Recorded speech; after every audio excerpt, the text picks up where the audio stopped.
أعوذ بالله من الشيطان الرجيم. بسم الله الرحمن الرحيم والحمد لله رب العالمين.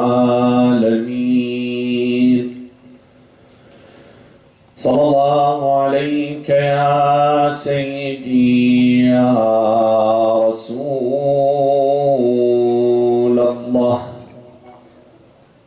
صلى الله عليك يا سيدي ويا مولاي يا أبا عبد الله، يا رحمة الله الواسعة ويا باب نجاة الأمة. يا ليتنا كنا معكم سيدي فنفوز فوزا عظيما. بسم الله الرحمن الرحيم. قالت إحداهما يا أبت استأجره إن خير من استأجرت القوي الأمين. صدق الله العلي العظيم. صلوا على محمد وآل محمد. اللهم صل على محمد وآل محمد. No doubt that the youth stage is considered to be the pillar of anyone's life. It is the mainstay and the most important stage in any person's life. When you examine Quran, Allah subhanahu wa ta'ala calls this stage, call it power, strength, and vigor. In one ayah, the Almighty Allah says this. He says that Allah الذي خلقكم من ضعف ثم جعل من بعد ضعف قوة ثم جعل من بعد قوة ضعفا وشيبة. Once we were created out of weakness.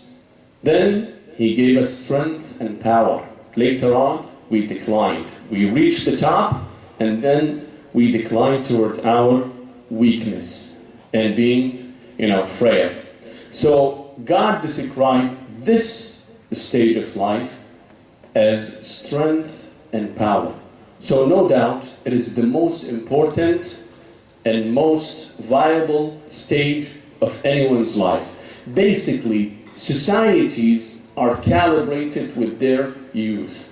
If there is enough youth in the society, you see there is vibrancy, there is livelihood, there is advancement, as opposed to a society that is aging, that has, more senior citizens. Why?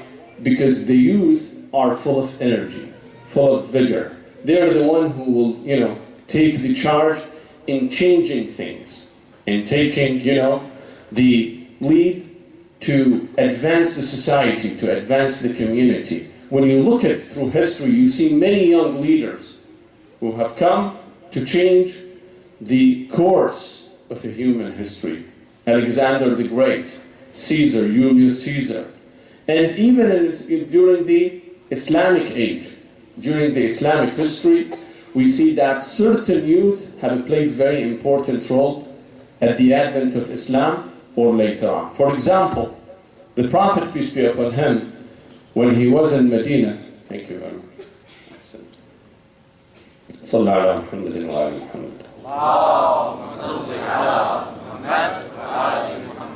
The Prophet, peace be upon him, when he was in Mecca, he faced a very severe resistance, fierce resistance to his cause. We've talked about this a few nights ago. The Jahiliyyeen did everything to contain the Prophet and choke his followers. He didn't have room for any maneuver. For 13 years was under constant oppression. One day, two leaders of Medina, Yathrib, came to the Prophet in Mecca and told him, Ya Rasulullah, send us someone to teach us Islam. First, they declare their Islam. They pledge their allegiance to the Prophet, peace be upon him. Then they told the Prophet that send someone to teach us the rules, the ideology, Quran, whatever you have, send someone who's capable of teaching us those things. The Prophet, peace be upon him, sent them a very handsome, clean, and articulate young person. His name was Mus'ab ibn Umayr. He sent Mus'ab ibn Umayr to them, told him, Ya Mus'ab, you have very nice demeanor. Your look is very beautiful. The way you talk is very nice. It is charming. What I want from you is that you go there in public, sit down, and just recite Quran. He had a very serene voice, very beautiful voice. So the Prophet advised him of his only task, and that is just to recite Quran. And that's what Mus'ab ibn Umayr did. He used to sit in public, in the street, in the markets of Medina, and recite Quran. Flocks of people came and declared their Islam at the hand of Mus'ab ibn Umayr, including the two leaders of the biggest tribes in Yathrib, in Medina, Aus and Khazraj. There were two leaders, one of them called Usayd ibn Khudayr, and the other one was Sa'd ibn Ibadah. Both of them came to declare their hands. They were in their 60s probably, but they came and declared their Islam at the hand of this 20 years old gentleman. Why? Because the power of youth, the charm of youth has convinced them. Youth, if you look at any revolution, in any place, you see that youth were the most important component of that youth, of that, revolution. Any change in history, sometimes peaceful, sometimes violent, but when you look at it, you see that the youth have played a vital role. Today in information technology, you see that the youth have played an important role. Who have invented Google? Who has invented Facebook? Who's the owner of the Apple? Those were only young people. During the Islamic history, again, you will see, a very young gentleman has changed the faith and religion of an entire nation. Al-Allama al-Hilli was 18 years old. In a very interesting story, I would not take your time to describe the story. He has been dispatched to the emperor in Persia to convince him for his divorce. He has divorced his wife. Of course, it was not according to the rules, the Islamic rules. So Al-Allama al-Hilli was dispatched by his uncle, who was the Grand Marja of the time, in Hilla in Iraq, sent him to this emperor with his charm, with his knowledge and astuteness, could change the faith of this emperor. This emperor became a follower of Ahlul Bayt alayhi salam. From that time, entire Persia have embraced the school of thought of Ahlul Bayt alayhi salam, due to a single youth. You see how much potential and energy is within the youth? Unfortunately, the only group of people who are not aware of the capability of the youth and the potential of youth are the youth themselves. They're not much aware of that. When you look at the Islamic nations, more than 55 countries, 50% of their population are young people who are, younger than 35 years old.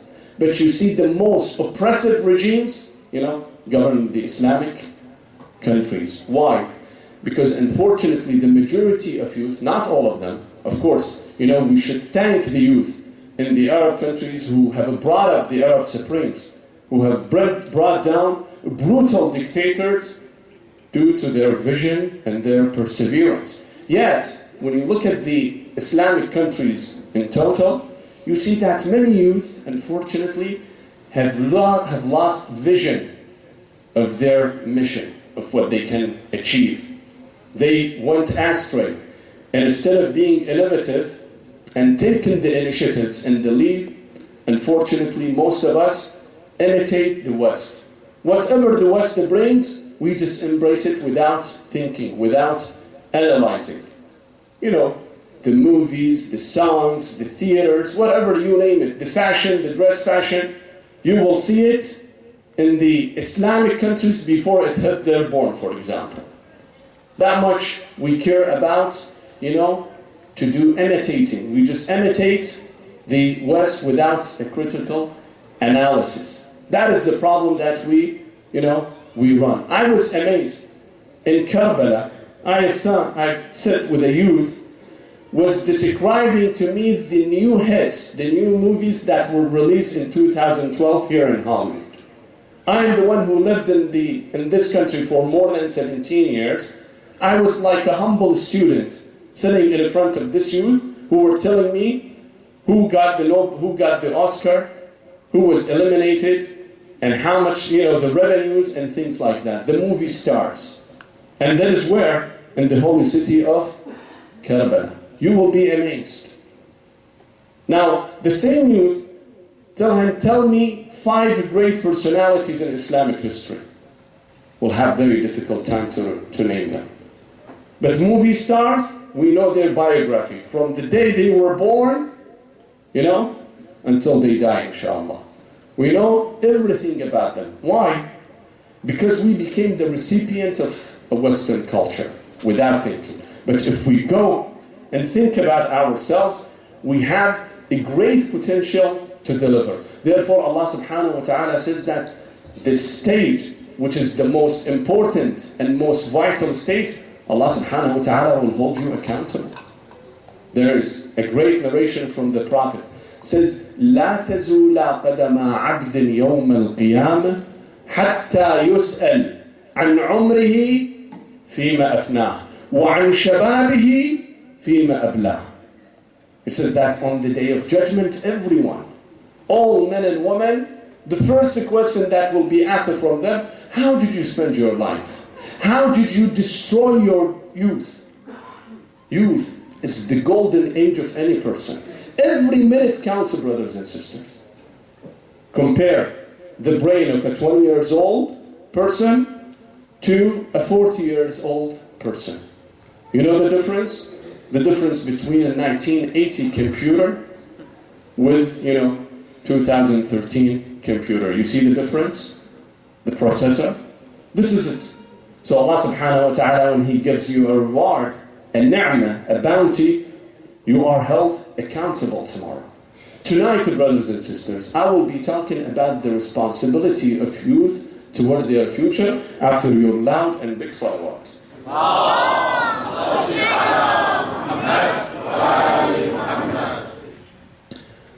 You see, brothers and sisters, the most important issue that face any youth, it is the future life, the marital life. The time that he will get, and find the suitable spouse, whether she or he, find the person that they will settle for the next 50, 60 years, inshallah, and generate, offsprings. This is probably the most important issue facing anyone. And it is no kidding, it's no joke. 50 years of age, of life that we will end up spending with our spouses, at least deserve 50 hours of thinking, of pondering. We should think, how do I want my spouse? Or how do I look like? What kind of parent I want to be? What kind of husband I want to be? It requires exercise.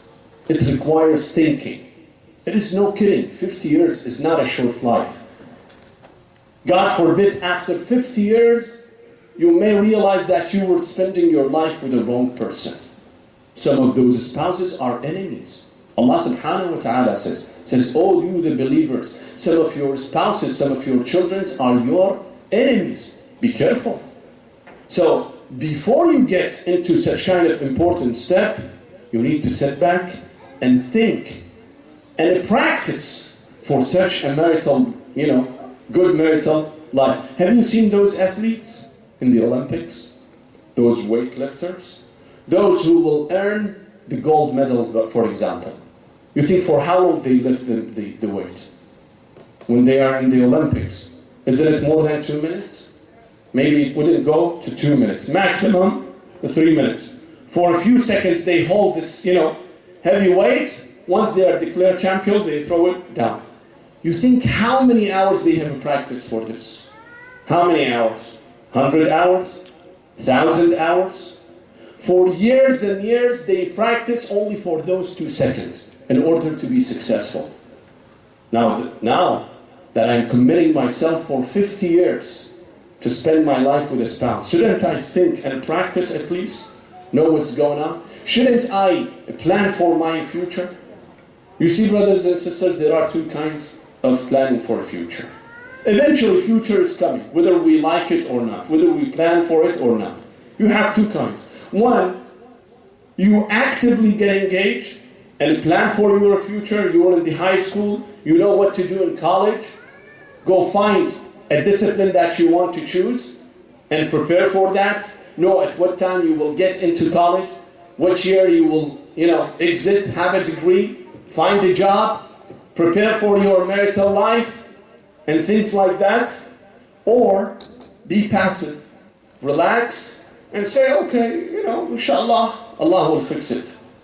This kind of a problem, brothers and sisters, leaving the youth that he will experience things and get, to see things and get the experience is a very foolish thing.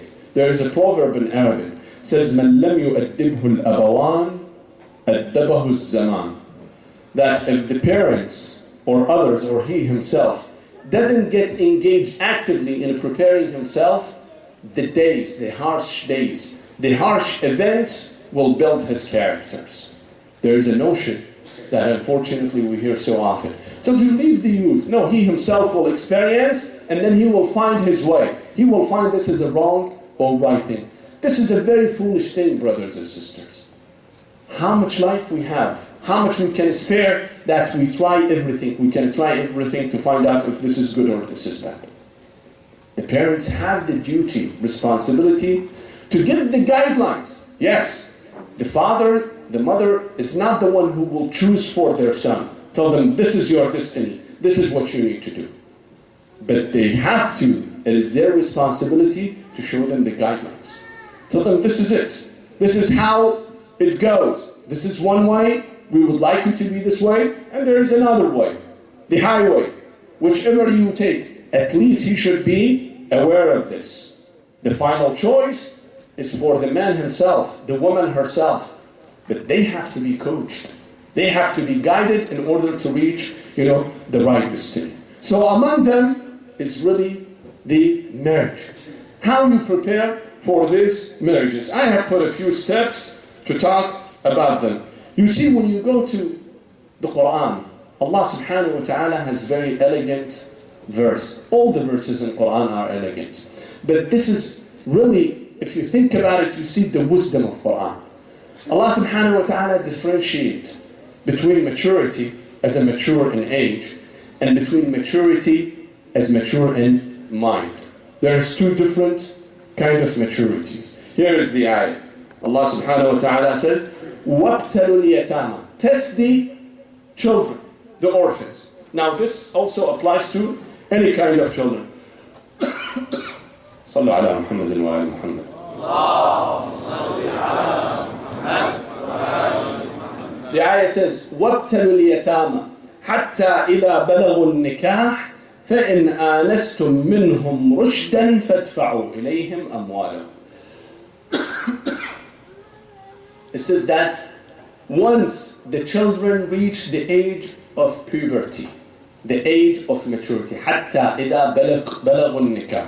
What is بَلَغُوا النِّكَاحَ? Meaning that they reach a sexual maturity. This is one thing, but that is not the important thing. What is the other important thing?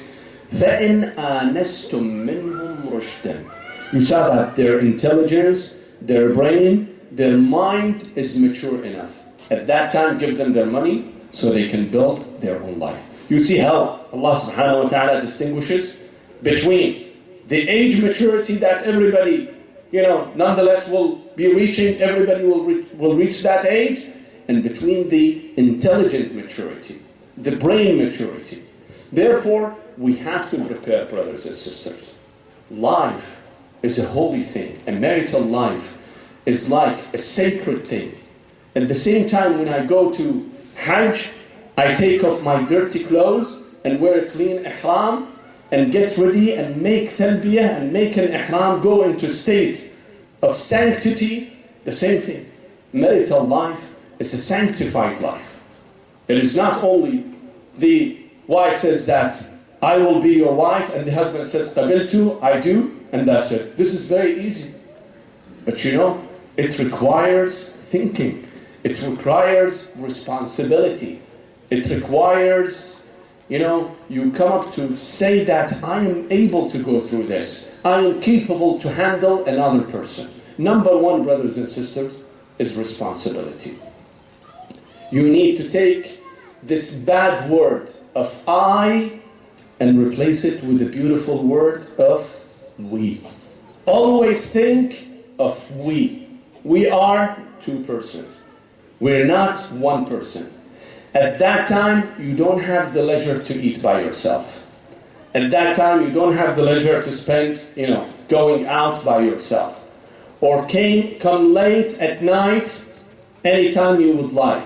No. You can't spend the entire night, waking up and talking and chatting with your friends. Those bad habits should be closed. Now you need to think that there is a spouse with you, whether a girl or a boy. This applies to both. You need to think of two people. Selfishness, egocentric, is no more acceptable.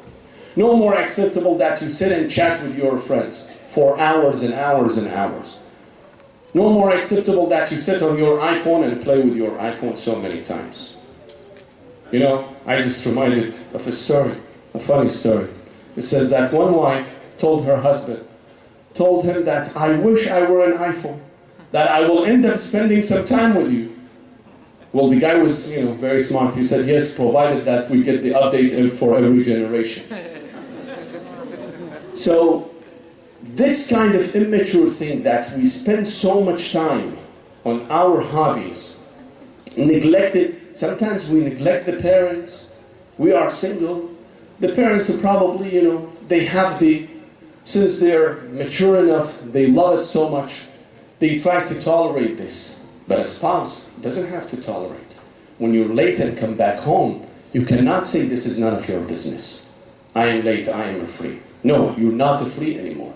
Why? Because you're tied with another soul. In order to make your life functional, always you need to think of the other person. You see those lights that are on? How they are on? There are two wires. One is positive, the other one is negative. If those positive and negative don't work with each other in synchrony, you don't see this light. The same thing with, husband and wife. When we say opposite gender, what does it mean, opposite gender? Only opposite in terms of physiology and biology? No. Opposite in emotions. Opposite in psychology. We need to know the language of our spouse. We need to understand them. We need to understand how to handle the children. If I don't know, then I should prepare myself for a long battle. First with the marriage counsel, then with lawyer, then with court settlement, big litigation, and eventually child support and child alimony. No one is insane to plan for a marriage so he will end up in divorce. Everybody, when he chooses to get married, he wants to have a successful marriage. Successful marriage, brothers and sisters, number one comes with responsibility.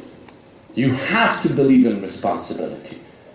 You cannot stay up nights thinking of yourself and you have the freedom to stay because it's a holiday. No. When it's by midnight, you have to go to bed. You have to sleep. You have to get up early morning. You see, Allah subhanahu wa ta'ala has made our life very organized. How? When He placed the 5 daily prayers. Why do we have a morning prayer written down? For what reason?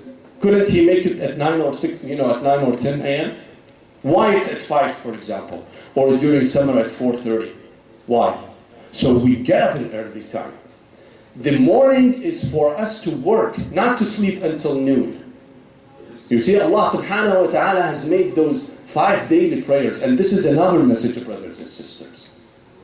to show responsibility, you should adhere to your prayers. One way to show that I am responsible is when I perform my prayers. As-salatu amud ad-din. This is a side subject that we know. And this is a message of Ashura. You see, Imam Hussein alayhi salam, in the middle of the battle, where most than half of his companions were martyred, were killed. It was at noon when a companion declared to him, Ya ibn Rasulullah, time is for the prayers. He stopped the fight. He went and performed the prayers. The most important thing, the most important duty, brothers and sisters, is the prayer. Allah subhanahu wa ta'ala through prayer teaches organization, teach us devotion, teach us cleanliness, everything. Someone who's committed to prayers, he has to be clean. He has to be punctual. He has to be organized. So when Allah subhanahu wa ta'ala makes the dawn of prayer, Salat al-Fajr, at early morning for a very good cause, that we get up in the morning, we go to work, at night we sleep early. This is how it's called responsibility. The other point, brothers and sisters, is the behavior, the look. First of all, the look should be charming. A Muslim person should look nice, should look sharp, should look decent, wear nice clothes, put good perfume, look very sharp. You know, before, at the old ages, the way that they would distinguish Muslim from non-Muslim in any society through his look, through his cleanliness. I have seen movies. I have seen what is the name? Marco Polo. If you've seen Marco Polo, that was probably in the 80s, there was an episode of Marco Polo. When they show Muslims, they show them all in bright and nice and sharp clothes. They look sharply. Just the opposite of the non-Muslims. Dirty looks, shamble in shamble. A Muslim should look nicely, should look clean, should look decent. Throw those baggy jeans, away, that half of the hip is coming out of this. This is not a good thing, brothers and sisters. Tight clothes, very tight clothes that can rip off, in a second. It is not a dress of any Muslim. When you go to a proposal, dress nicely. Stop chewing gum, stop doing, bad things, smoking and things like that. There is another story. They say that a youth went with his mother or father, went for a proposal, but he was chewing gum. So, and unfortunately even if you chew gum, there is a way that you chew gum, polite way. And there is an indecent way. This guy was an indecent person. Opening his mouth, 2 meters, and the jaws were open, the entire mouth, was all open. The father of the bride told him, what is this? This is a bad behavior, a terrible behavior. He told him, you should be lucky. I was smoking and I quit smoking. He told him, you were smoking? He said, yes, ever since I stopped taking, marijuana and drugs. He said, you were taking marijuana and drugs? He said, yes, what can I do? I was imprisoned. I was in the jail. And then those bad people taught me those things. He told him, you were in the jail? He said, yes, I was sentenced for a life. Why you were in the jail? Because I killed someone. You killed someone? For what reason you killed someone? He said, because I went to propose and I was chewing gum. The father of the bride told me, since you were chewing gum, I will not give you your beloved, your sweetheart, daughter. So I killed her. You see, brothers and sisters, this is a funny thing. But my point is that when you propose, when you go to show yourself that you're responsible enough, your look should also, be nice. At the same time that your external look should look good and sharp, your internal also should be beautiful. The way you behave, the way you speak, when you speak to your parents, when you speak to your friends, stop the foul language. Stop being mad for no reason. Stop being mad because, there is no ice cream in the refrigerator.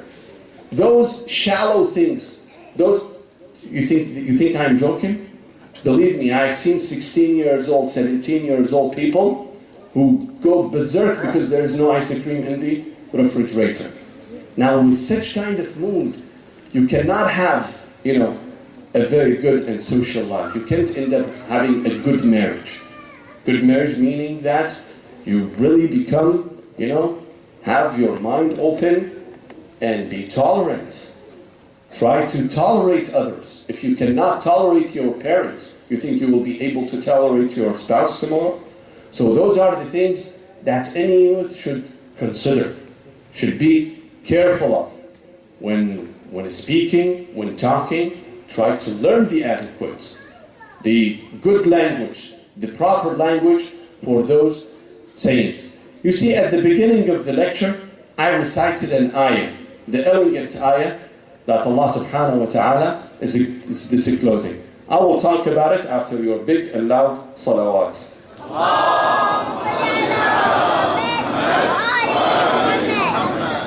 Allah subhanahu wa ta'ala talks in the Holy Quran about the lifestyle of the prophets. Among them is the Prophet Musa alayhi salam. Musa, when you look at the verses that talk about Musa, Allah talks about Musa from the first time that he was born, from the minute that he was born until, very, very late stage of life. In every stage of life, God discloses some of the information about Moses. Why? Not for the sake of entertainment. Although Quran is very entertaining, but the beauty of Quran is to take lesson, to see what is going on.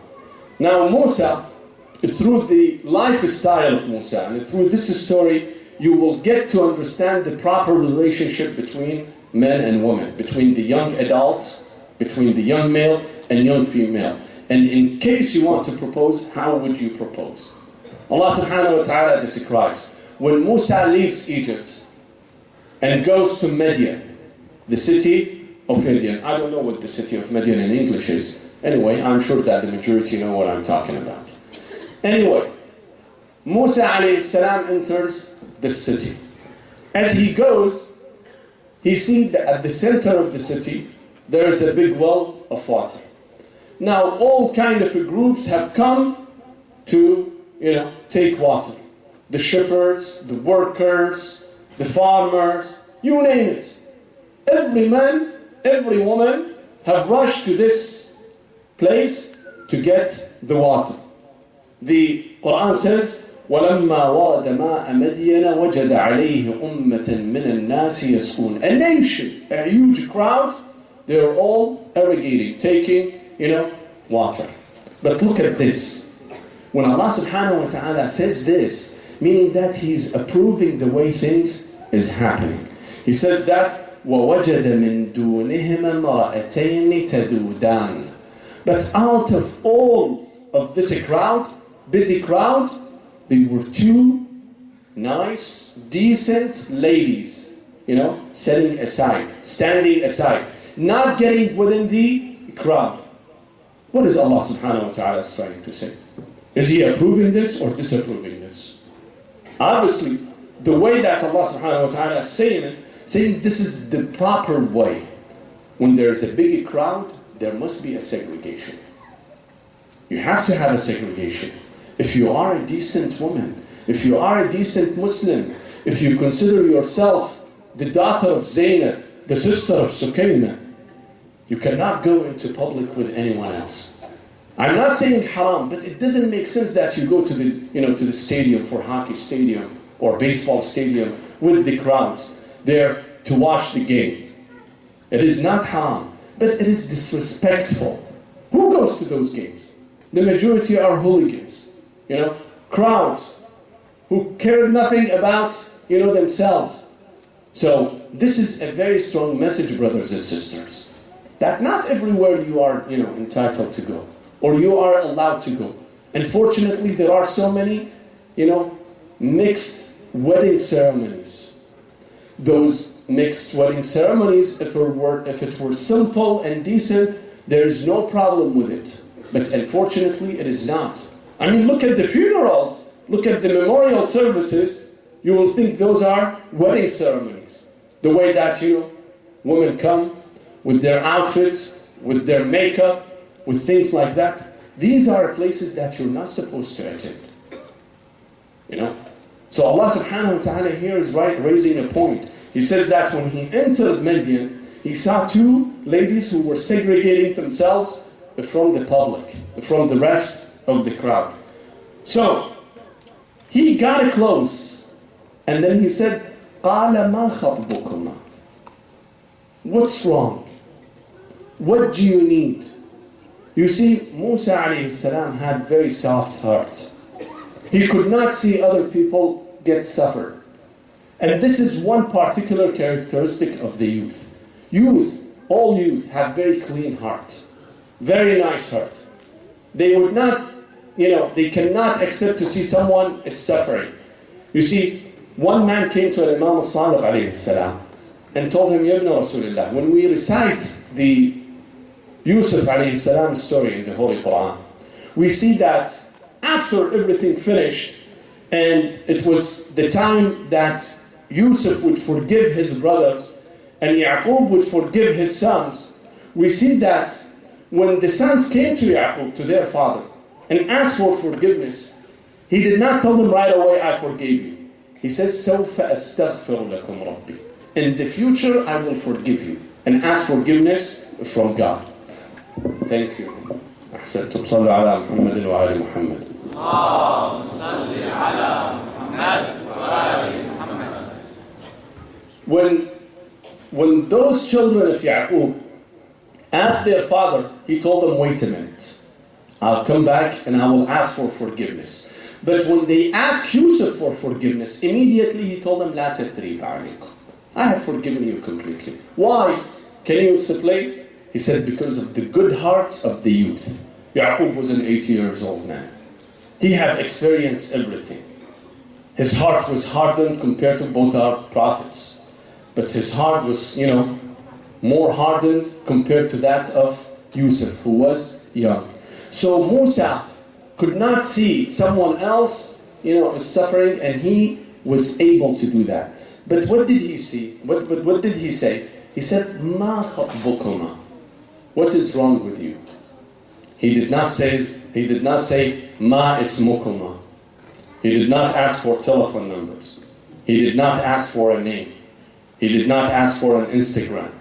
He went and told them, what is wrong with you? You see, sometimes some people take advantage of people's vulnerability.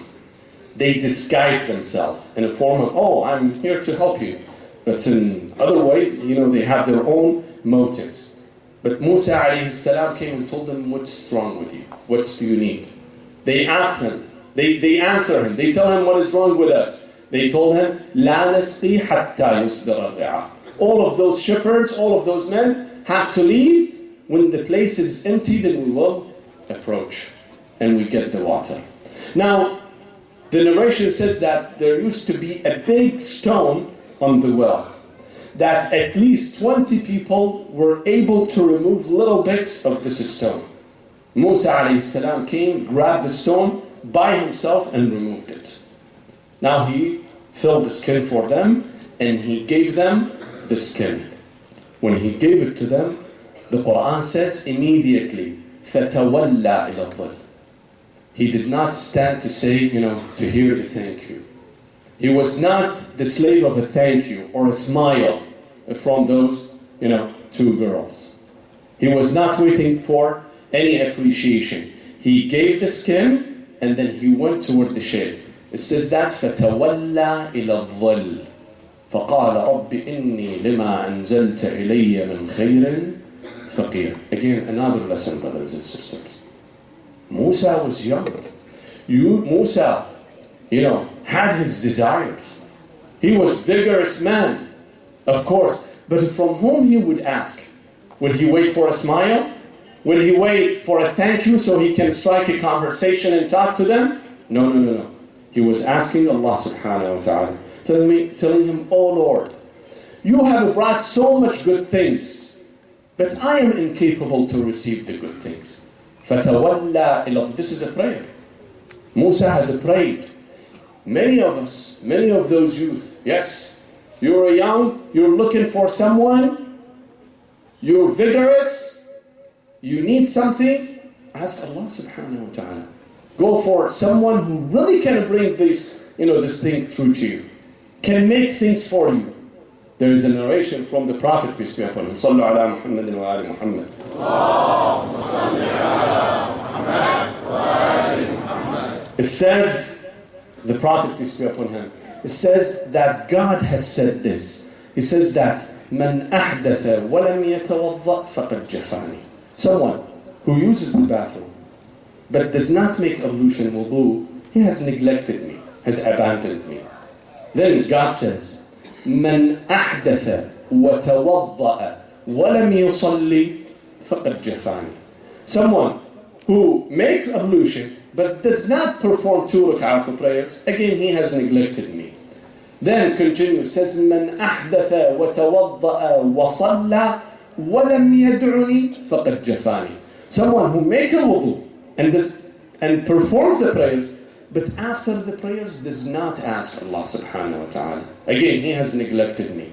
وَمَنْ أَحْدَثَ وَتَوَضَّأَ وَصَلَّى وَدَعَانِي وَلَمْ أُجِبْهُ فَقَدْ جَفَيْتُهُ وَلَسْتُ بِرَبٍّ جَافٍ. Allah subhanahu wa ta'ala says, whoever perform make the ablution and engage in the prayers, perform his prayers, and ask me at that time, if I do not reply him, if I do not answer him, then I am the one who have neglected him, and I never do this. Anytime, brothers and sisters, any minute, you have a need from Allah subhanahu wa ta'ala, go make an ablution. Stand in front of the Qibla and perform 2 rak'ah for prayers. Only 2 rak'ah for prayers. After the prayers, ask Allah subhanahu wa ta'ala. And that is what Musa alayhi salam did. Afterward, he went and asked Allah subhanahu wa ta'ala. The answer came immediately. After a while, they went home. Their old, Shu'aib was an old father. He was a prophet. He was surprised. What has happened? You came early today? This is again, look at how strong the relationship between the father and their children, the parents and their children. Without any hesitation, they told him, we have found a noble person, a strong person who came and helped us. Then she goes and invites him. Afterward, the same daughter, look at the same daughter, is telling her father. About who? About this future husband. She's the one who's proposing. Why? Because Musa was a rare commodity, a noble person, someone who had a moral strength, at the same time, physical strength. She told her father, قالت إحداهما يا أبت استأجر. Don't let this guy leave. Keep him. This is a rare commodity. This is a precious thing. Don't make him, go away. استأجر فإن خير من استأجرت القوي الأمين. Someone who's physically strong and spiritually strong, who has a clean eye, who has a clean heart, who has a true believer. Don't ask for any other thing. Again, this is another message, brothers and sisters. When you find you are the parents, you are the mother, you are the father of your daughter, if someone suitable come to you, he's a mu'min, he's decent, don't verify other things. Don't check for his bank account. Don't check whether he's a businessman or not. Don't ask for his job. Get him. Get him your wife. Get him your daughter. This is the message that Allah subhanahu wa ta'ala is sending indirectly. Sometimes even if he does not propose. You see, she was the daughter of a prophet. Her father was a prophet, a greater prophet of Allah subhanahu wa ta'ala. Yet she was not hesitant to approach her father and tell him that this is a suitable husband for me. Can we do it in our culture? Can, for example, the daughter tells her father, the grocery person in the grocery is a very decent person. What she will end up getting back in our home. But you see how Allah subhanahu wa ta'ala is teaching us how a person should approach this matter. Once you find a suitable and decent person, tawakkal ala Allah. Make tawakkul. You will never be lost. The criteria are two things: the morality and religion. من جاءكم من ترضون دينه وخلقه فزوجوه. Think for two things: his religion and his moral behavior. Those are the criteria. This is all what you need to look.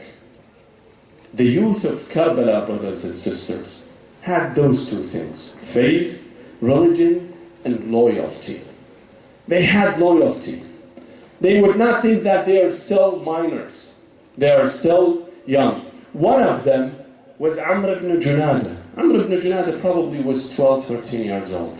His father was killed in the battle. When he was addressed, came to Imam Hussein to ask to go to the battle, Imam Hussein said, this young man, his father was killed a few minutes ago. I hate to see him dead. Take him back to his mother. Why he is here? His mother would not accept. He told him, Ya Sayyidi, Ya Aba Abdullah, my mother has sent me. It is her who has addressed me and brought me here to fight with you, to fight along with the other companions. Another one was Al-Qasim ibn al-Hasan alayhi salam. Al-Qasim, again, some narrators say he was 11 or 13 years old. On the eve of Ashura, when Imam Hussein were telling his companions about their destiny tomorrow, he said that all of you will be killed. Al-Qasim asked, وَأَنَا مِنْهُمْ يَا عَمْ? I am the one who will be killed with them. Imam Hussein alayhi salam didn't want to hurt this young boy. He told him, كَيْفَ الْمَوْتُ عِنْدَكَ? How do you feel about death? Look what he said. He said, فِي نُصْرَتِكَ أَحْلَى مِنَ الْعَسَلِ. In your way, in your cause, it is sweeter than asal, sweeter than honey. On the day of Ashura, you see, brothers and sisters, many of us, many of the parents, when we're done with our weddings, we keep our wedding suits, our wedding gowns. For what? You know what for? We would like it that one day, our son, our daughter, when they grow up, they also wear the same wedding suit. Imam Hassan alayhi salam has saved his dress, his clothing for whom? For Al-Qasim ibn al-Hasan. So one day, he grows up and he gets to the age of wedding, the age of marriage, so he wears the turban and the dress of his father, Al-Imam al-Hasan. The clothes were coming to Karbala along with his mother. His mother calls Al-Qasim, tells him, come to the tent. He goes to the tent, she puts the turban of Imam Hassan, and she makes him dress the clothes of Imam Hassan and give him the sword of Imam Hassan and tell him, go to your uncle Hussein. Imam Hussein, when see Qasim all dressed up in the clothes of his father, he remembers his father, Imam Hassan. He hugs them and he cries until they collapse. Then he tells him, how do you go to death? He tells him, what should I do, uncle? You're left alone. And no way that I can stand up. No way I can help him. I have to go and fight them. Al-Qasim alayhi salam goes and fights with the enemy. As he fights, he recites this. He says, إِن تُنْكُرُونِي فَأَنَا نَجْلُ الْحَسَنِ. If you think I am a young person, a young boy, I am son of Hassan. صدق النبي المجتبى والمؤتمن هذا الحسين كالأسير المرتهن بين أناس لاصقوا صوب المزن. He keeps getting, he kills more than 32 warriors. Eventually one of them, Umar ibn Sa'd ibn Nufayl al-Azdi, he was hiding for him. He said that once this young boy will come, I will hit him and make his mother cry for him. Imagine, at that time, the shoelace of Al-Qasim gets, cut off. He goes to repair his shoelace. This man comes and hits him right on his head. He collapses from the horse and declares, Assalamu alayka ya Amma. Oh, uncle, come to my rescue. All narrators say that when Imam al-Hussein get to him, he comes down. He put his chest right on the chest of Al-Qasim. He carries Qasim to the tent. He make him lay down along with Ali al-Akbar. You know, Ali al-Akbar was killed before Al-Qasim. Imam Hussein would see this man and see this disease. Both were dead. Sitting there at that time, Zainab came to Imam al-Hassan, tells him, Ya Aba Abdullah, my brother, go out of the tents because the mother of Qasim wants to say farewell to her son. The mother of Ali al-Akbar wants to say farewell to her son. Imam Hussein leaves the tent. Both of those women come. You see, brothers and sisters, we have a tradition in the weddings. The mother makes, dyes her hand with the henna, with a dye. The mother of Qasim went to him and dyed her hair with the blood of his throat. لا حول ولا قوة إلا بالله العلي العظيم. إنا لله وإنا إليه راجعون. السلام عليك يا أبا عبد الله وعلى الأرواح التي حلت بفنائك وأناخت برحلك. عليكم مني جميعا سلام الله أبدا ما بقيت وبقي الليل والنهار، ولا جعله الله آخر العهد مني لزيارتكم. Everybody, السلام على الحسين وعلى علي بن الحسين وعلى أولاد الحسين وعلى أصحاب الحسين ورحمة الله وبركاته. والسلام عليكم ورحمة الله وبركاته.